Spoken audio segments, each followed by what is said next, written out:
It's a scene that I'm sure is familiar to all of us. You get into a new hobby, you're excited, you save for weeks to get that brand new thing, and then this happens. Seems to be some sort of mistake. I bought Warhammer. and now I have no money. That's how much it costs. So then what happens? You need the tools to go with the cool stuff. Is it possible to do it on a budget? Welcome to Tantrums and Tabletops. I'm Ben, and in this video, we'll see if it's possible. See you after this. This is fantastic. So after you've been in the hobby for a while, you generally build up a cool collection of brushes, tools, paints. But when you're starting out, you don't have that. And as we know, this isn't a cheap hobby to get into. It got me wondering, once you've spent all your pocket money on the models, is it possible to hobby on a budget? Can you get premium results from budget prices? So I went online and checked out TEMU, and in this bag is what we're going to have to use to paint a model. So instead of my usual Artis Opus brushes, I'll be using these delightful pink-handled hamster hair brushes. Instead of my Redgrass Creative Everlasting Wet Palette 2, this beautiful floral number with a broken brush. Instead of Citadel snips, mould line removers and files, we have these giant files and some cheap clippers. And instead of the Citadel and Pro Acryl paint range, I have this silver paint and these thick tubes of acrylics. So let's see if all these goodies that cost under £15 are enough to paint a model.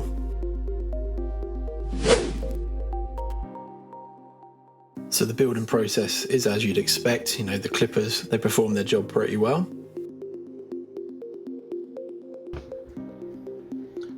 Let's try this giant file.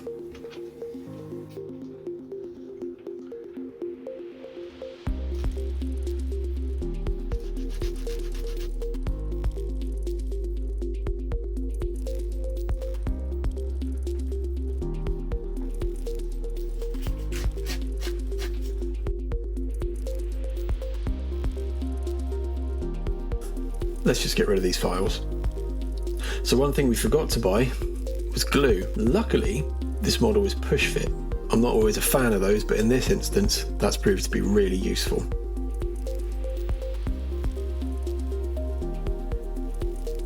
And there we have an assembled assault intercessor. So that's the first few tools used. The clippers were really good. I was quite impressed with the action on them. They're quite good in the hand, don't feel cheap.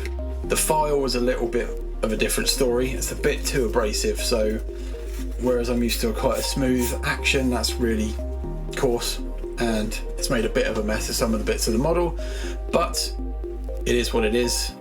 We'll crack on and let's get painting. So as you can see on the palette already, this lamp black that we'll be using is pretty thick. Oh my. I think that will be quite problematic to get onto the model, but let's try with one of these delightful brushes.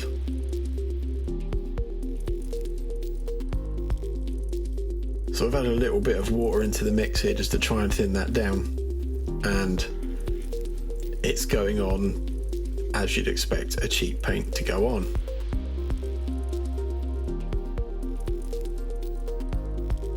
If you're used to priming with a rattle can or with an airbrush, this is quite a time-consuming process. And with this cheap thick paint, I had to be very careful not to clog any details on the model. Although as we'll find out later, that won't make much of a difference.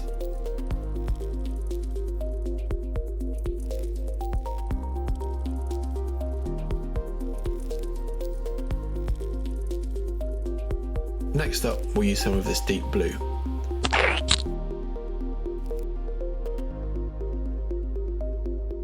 Our friend here will be an ultramarine, but as you can see already, this isn't great.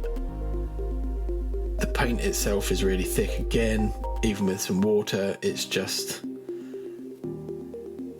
bleh.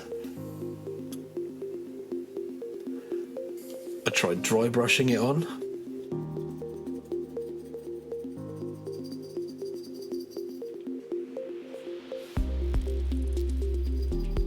And that, again, was not the best idea.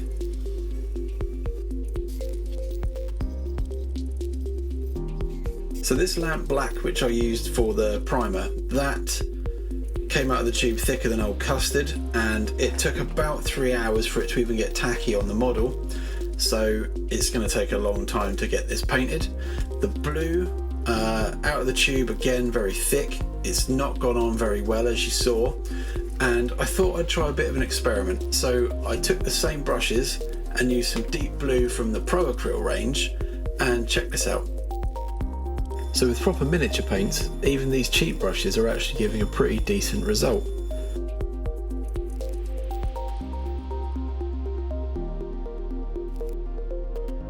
Just one quick coat over with this Pro Acryl and I can't fault it.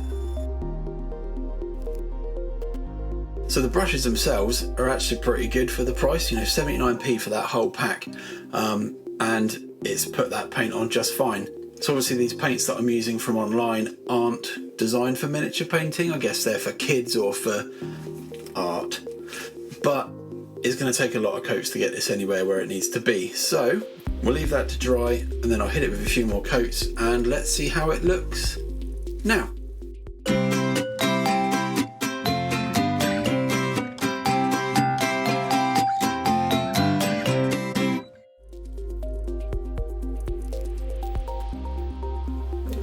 So as I'm painting this model, it's becoming increasingly obvious that this just ain't up to snuff. So instead of dragging this out and making you sit through more and more of a video you don't really care about, let's f this off and answer the question. Is it possible to hobby on a budget on websites like TEMU? No.